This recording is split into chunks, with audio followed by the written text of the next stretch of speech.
Hello किसान भाइयों, आज हम बात करते हैं मोथा घास के बारे में। जो सबसे बड़ी प्रॉब्लम हो जाती है हमारे किसान भाइयों के लिए, कौन सी? मोथा घास होती है। ये जो मोथा घास होती है, इसको समझना बहुत ज़रूरी है। ठीक इसी प्रकार इसे जानना भी बहुत ही ज़्यादा ज़रूरी है कि इसका जीवन काल कितना होता है और कितने समय तक ये मृदा में अपना जीवन यापन करते हैं। इसके बीच उसके लिए क्या करते हैं, हम इसकी पूरी संरचना को कंप्लीट समझते हैं, क्योंकि संरचना समझना बहुत ज़रूरी हो गया। मान लो ये हमारी सोइल है, ये क्या है? सोइल के ऊपर हमने क्या किया है, अपना फसल ग्रो की है, फसल को ग्रो किया है। ठीक है, कोई फसल हो गई और ये फसल के साथ साथ में ये हमारे मोथा की संरचना होगी। ये मोथा घास होती है। ठीक है, ये क्या होती है? मोथा घास होती है। ठीक है, ये मोथा घास होती है। सोइल के ऊपर से मोथा घास निकल जाती है। बहुत ही जमीन इसकी कुछ इस तरीके से जड़ें भी फैली होती हैं। क्या होती हैं? इस तरीके से जड़ें फैली होती हैं मोथा घास की। ये जो जड़ें होती हैं, इन जड़ों में क्या होती हैं? गांठें होती हैं। क्या होती हैं? गांठें होती हैं।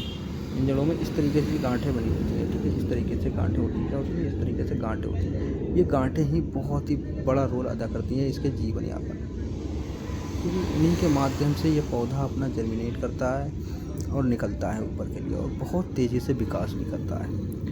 और इनको ख़त्म करने के लिए क्या करते हैं, हम सिर्फ एक प्रकार से नराई गुड़ाई कराते हैं। नराई गुड़ाई की हम सीमा कहाँ तक होती है? यहाँ तक की होती है। मान लो इस तरीके से हमने नराई गुड़ाई करा दी, अगर नराई गुड़ाई कराती है यहाँ तक, मान लो नराई गुड़ाई की, तो यहाँ तक के ही बीज को तो हम कंप्लीट कर पाएंगे, इन्हीं को तो नष्ट कर पाएंगे। इनको हमने नष्ट कर दिया, मान लो एक मोटी बात इन्हें मान लिया नष्ट कर लिया, लेकिन नष्ट करने के बाद जैसे ही अपना रोल अदा कर देंगे, जैसे ही पानी लगाएंगे, तो ये पानी लगाते कर यहाँ से जर्मिनेट कर जाएगा। क्या होगा? यहाँ से जर्मिनेट कर जाएगा, और ये यहाँ से जर्मिनेट करते हुए बहुत तेज़ी में ब्यास करेगा, जिससे हमारी फिर से बहुत ज़्यादा समस्या। जितना ही हम पानी लगाएंगे, ये उतनी ही तेज़ी से क्या होगा? विकास करेगा, उतनी ही तेज़ी से ये विकास करेगा। अब इसको हम नष्ट कैसे करें? सबसे बड़ी समस्या किसानों के पास क्या आती है? यही आती है कि इसको हम कैसे ख़त्म कर सकते हैं, इसे मोथा घास को। तो मोथा घास को ख़त्म करने का एक सबसे बेहतर तरीका, अगर मान लो कृत्रिम विधि द्वारा, तो उसे हम क्या करते हैं? गहरी जुताई करके। क्या करते हैं? गहरी जुताई। और गहरी जो जुताई है हमारी, गहरी जुताई है जो, उसको भी हमें कहाँ करना है? जून टू जुलाई, मिट्टी प्लस हल से जून टू जुलाई के महीने में हमें गहरी जुताई करना है। और इस जुताई को कम से कम 10 से 15 दिन तक खेत को ऐसे ही छोड़ देना है, क्योंकि उस समय जून जुलाई के महीने में जो टेम्परेचर हमारा होता है वो लगभग 35 से ऊपर होता है, और 35 से ऊपर होने के कारण वो बीज होते हैं वो शुष्क हो जाते हैं और सूख जाने लगते हैं। लगभग 70% बीज सूख जाते हैं हमारे। अगर मान लो 70% बीज भी सूख गए, तो भी काफ़ी हद तक हमने खेत में कंट्रोल कर लिया। और अगर मान लो वैसे भी हमसे नहीं कंट्रोल हो रहा है 70% सूखने के बाद, फिर हम क्या करते हैं? एक हम केमिकल कंट्रोल करते हैं। क्या करते हैं? केमिकल आती है, इसका नाम होता है, हमारी दवाई का जो नाम होता है वो ग्लाइकोसल्फेट 31% होती है। ग्लाइको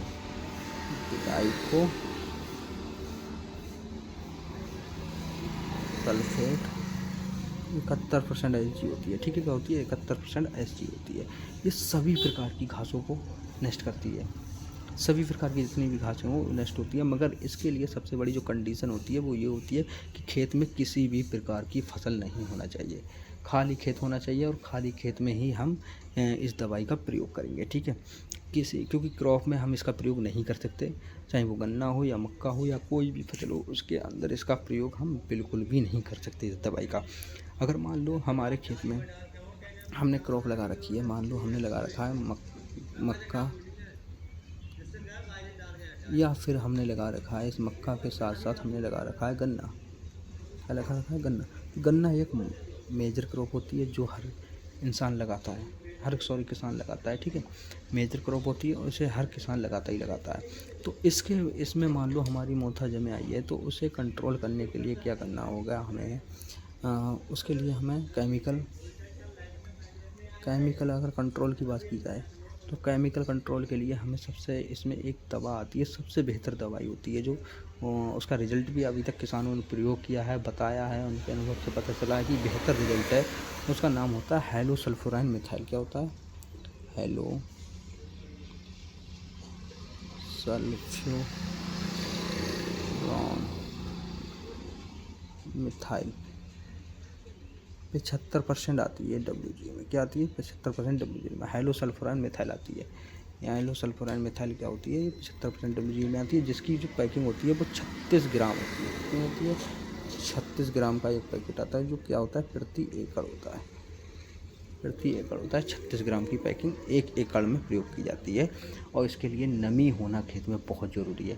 मान लो हमने नमी है, पानी चिपक रहे हैं, उस समय हमने खेत में दवाई का स्प्रे किया, उसके तुरंत बाद मान लो हमारा आ रहा है, अगर 8 दिन में उठा रही तो हमें खुदाई नहीं करना है, नराई गुड़ाई बिल्कुल भी नहीं करना है, उसे फिर से पानी दे देना है। और इस पानी देने के बाद वो पूरी तरह से गिर जाएगी, सूखते सूखते वो ख़त्म हो जाएगी। और ये बढ़िया रिजल्ट भी इसको देखने को मिला है।